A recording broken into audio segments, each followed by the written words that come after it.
Week 27, day one. The quality this week that we're going to develop that you're going to be a role model for. Remember Jackie Robinson's quote. I love that quote. If you spend your life and you never make a positive impact on one individual, you've had a wasted life. I paraphrase that a little bit. But you're going to be, what we're really developing is you as a role model. And this week we're developing you as a role model for enthusiasm. How enthusiastic are you? Enthusiasm actually comes from theos, two Greek words that actually means God within me.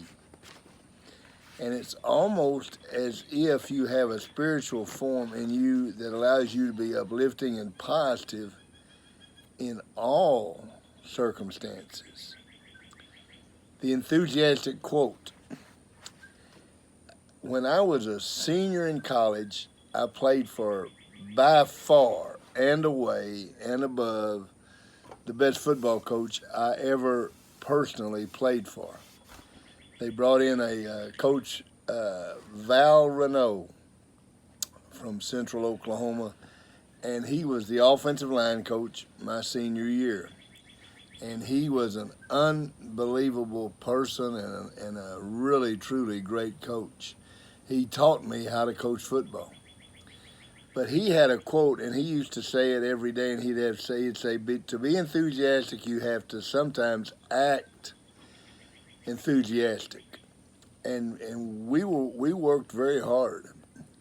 But there were many days that we would begin the board drills, which were the most difficult, really, part of our practice, and he would make each one of us say it in an enthusiastic way. To be enthusiastic, you have to act enthusiastic. When I had been a high school senior, I had gone to work for Southwest Book Company out of Nashville, Tennessee, selling Layman's Bible Library, door to door. And the number one thing they taught you was to be enthusiastic. You had to practice at least 3 or 4 times a day, getting up and saying, I feel happy, I feel healthy, I feel terrific. You see, everybody that's ever been successful understands nothing great is accomplished without enthusiasm. And somebody has to be enthusiastic. And that's a quality that you have to develop. You have to develop the quality of being enthusiastic. Now, we're on the goals this week, and last week we talked about The Tyranny of the Urgent, a book written by Charles Hummel in the 1960s that was a business model that lots of people used. The tyranny of the urgent, allowing the urgent to get in the way of the important. And we touched on that with the jar of sand and the jar with the golf balls in it, the golf balls indicating the goals and the sand indicating the urgent things, the cell phone, the chill, the movie, the TV show. Urgent is not important. The important things in your life are your faith, your family, the important things. Urgent things, and when I read the book, it's the first time I ever thought about this, but just because the phone rings don't mean you have to answer it. Just because you get a text message doesn't mean you have to answer a text message. And we talked about last week that Hummel, in his Tyranny of the Urgent, actually had 7 steps. And I went through those last week, but I want to go over them again and give you an opportunity to write them down. The first step, he said, you have to know what it is you want to accomplish. Know what it is. And he used the anagram of SMART. S being specific, M being measurable, A being attainable, R being relevant, which really means that it's your goal, that it give you goosebumps, and T, a timeline set with it.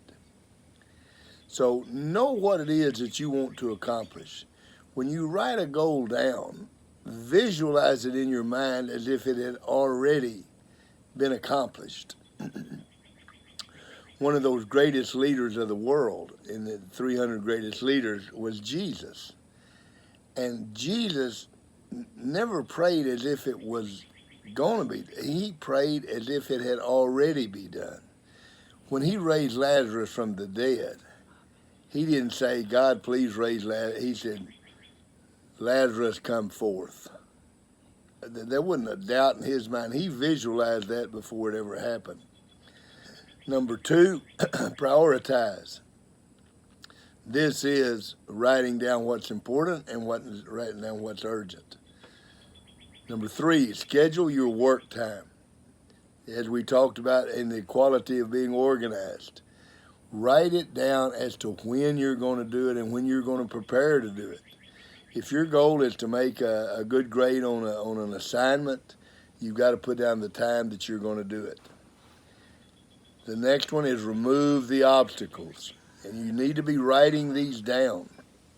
Remove the obstacles. Whatever it is that's going to prevent you from achieving your goal. We talked about if you want to lose weight, get rid of the Coca-Colas, get rid of the soft drinks, get rid of the chips, the things that are going to prevent you from losing weight.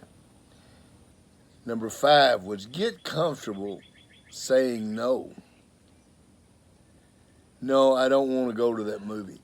Yes, I do want to go to that movie, but I have a goal this week to make a good grade on that test, and I don't have the time. I've got to make a decision with my time.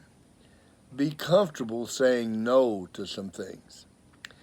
Number six is tools, and probably most of you young people know these a lot better than I do. There are apps on your phone, the Todoist, the Trello, the Toggle, where you can schedule and have alarms and have ways to do what it is you need to do. And in the information age, we need to get to where we use all those information ages. And then the last one, which I love it, I think it's the most important one, and that's just my own opinion, is just get better every week. We started out 26 weeks ago writing goals. You don't need to be perfect today. You just need to have gotten better every week. There should be more pluses this week than minuses. There should be more pluses this week than last week. Just get a little bit better every week. That's all you want to do is accomplish that. That's your goals for today.